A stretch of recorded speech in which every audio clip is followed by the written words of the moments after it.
या दृश्यांमध्ये पाहायला मिळते अश्रुधुराच्या नळकांडे या ठिकाणी फोडण्यात आलेल्या हजारोंच्या संख्येने विद्यार्थी जे रस्त्यावरून सध्या पळापळ सुरू आहे। यामध्ये भीम आर्मीचे सुद्धा अनेक कार्यकर्ते आलेले होते आणि कुठली अनुचित घटना यामध्ये घडू नये खरं तर एवढीच अपेक्षा आहे। सगळी तरुणाई आहे जी दिल्लीच्या रस्त्यांवर सध्या आली आहे। खरं तर देशाचं हे सगळं भवितव्य आहे, मात्र अशा प्रकारे लाठीचार्ज अश्रुधुराच्या नळकांड्या फोडल्या जातात। कुठल्याही असामाजिक तत्व यामध्ये घुसून अनुचित प्रकार घडू नये खरं तर एवढीच अपेक्षा आहे। आणि आत्ताच काही वेळापूर्वी आमचे प्रतिनिधी प्रमोद शर्मा सांगत होते की यामध्ये काही असेही या संपूर्ण आंदोलनामध्ये आलेले आहेत आणि त्यामुळे कुठलीही अनुचित घटना घडू शकते या दृष्टीने पोलिसांचे आता प्रयत्न सुरू आहेत। अश्रुधुराच्या नळकांड्या या ठिकाणी फोडलेले आपल्याला पाहायला मिळतात। एक वेगळं वातावरण सध्या दिल्लीच्या रस्त्यावर आपल्याला पाहायला मिळते। मोठा तणाव सध्या दिल्लीच्या रस्त्यांवर आता आहे नवी दिल्लीमध्ये। तर संसद भवनाकडे जाण्यावर हे विद्यार्थी ठाम होते।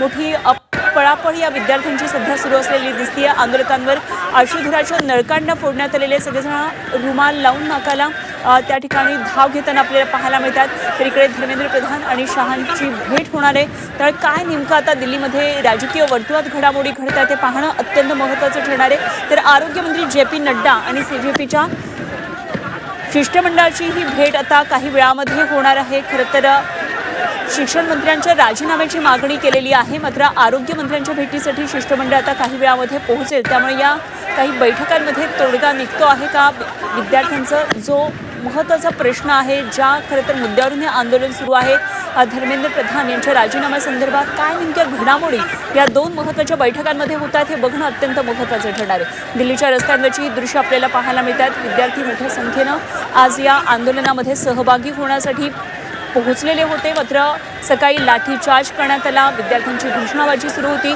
संसदेवर मोर्चा निघू नये यासाठी पोलिसांचे आटोकाट प्रयत्न सुरू होते। वेगवेगळ्या प्रकारची पथकं नवी दिल्लीतल्या रस्त्यावर लावण्यात आलेली होती। बॅरिकेडिंग मोठ्या प्रमाणामध्ये केलेलं होतं, मात्र विद्यार्थी ऐकण्याच्या मनस्थितीत नव्हते। त्याचप्रमाणे भीम आर्मीचे सुद्धा अनेक कार्यकर्ते या आंदोलनामध्ये उतरलेले आहेत आणि विद्यार्थ्यांकडून सुद्धा पोलिसांवर बाटल्या फेकण्यात आल्याचं कळतंय। आमचे प्रतिनिधी प्रमोद शर्मा या संदर्भातली माहिती सांगत होते। तर आता हे सगळं पांगवण्यासाठी विद्यार्थ्यांचा हा सगळा तणाव आहे तो कमी करण्यासाठी अश्रुधुराच्या नळकांड्या फोडण्यात आलेल्या आहेत। तर संसद भवनाकडे मार्च करत असताना विद्यार्थ्यांचे हे मोठे ग्रुप आपल्याला पाहायला मिळतात। गटागटाने सगळे विद्यार्थी संसद भवनाकडे निघालेले आहेत, आपल्याला या दृश्यांमध्ये पाहायला मिळतंय।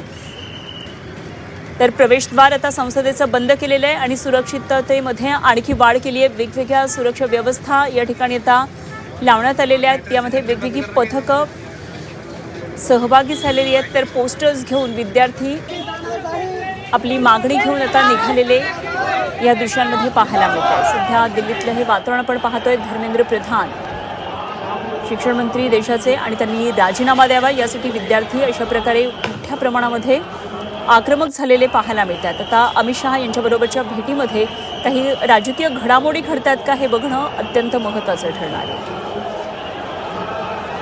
शिक्षण मंत्री धर्मेंद्र प्रधान यांनी राजीनामा द्यावा यासाठी आक्रमक झालेले विद्यार्थी नीट पेपर फुटी संदर्भात पहिल्यापासून विद्यार्थ्यांनी ही बातमी खरं तर त्यांची मागणी लावून धरलेली होती, मात्र या संदर्भात गेल्या काही महिन्यांमध्ये कुठल्याही प्रकारची हालचाल झाली नाही। नीटची पुनर्परीक्षासुद्धा व्यवस्थित पार पडली, त्याचे निकालसुद्धा आले, मात्र धर्मेंद्र प्रधान यांच्या राजीनाम्याविषयी सरकारकडून कुठल्याही हालचाली झाल्या नाहीत आणि त्यामुळे आता विद्यार्थ्यांची जी मागणी आहे करण्यासाठी हजारोंच्या संख्येनं विद्यार्थी दिल्लीमध्ये आलेले आपल्याला पाहायला मिळतात। आंदोलकांवर आता अश्रुधुराच्या नळकांड्या फोडण्यात आलेल्या आहेत।